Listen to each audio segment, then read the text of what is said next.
Hey guys, just a really quick video here today on how to factory reset your Vhedia T-Series head unit. This is the Android 13 version, so it's the one we've been selling for a little while now.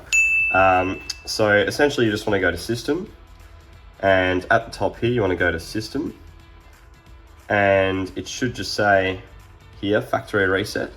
And once you open this, a little menu is going to come up, so you got to type in the factory reset code, and that is 111 000. So just like that, and then you hit the tick, and it'll give you a little warning here saying it's going to erase everything. So just as a disclaimer, if you've downloaded any apps, any files onto the unit so far, that'll all be gone. So this is resetting all your settings as well. It's basically going to be the same unit as when you got it out the box. So fair warning there. So you just let it reset, and it'll give you another warning here, erase all data, and you just tap that again, and then it should begin the reset, in which case it'll restart, and then it will take some time to process the reset. It should just boot back up like this. The Android logo. And there you go.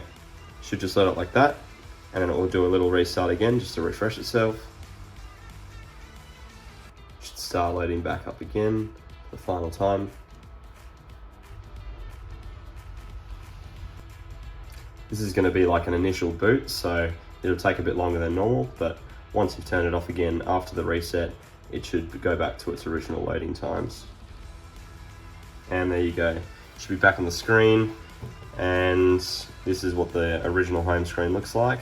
You got all your apps here, so it should be completely reset now, including all of your settings and all your files and anything downloaded onto it. It's just going to have the default apps that it came with. So there you go.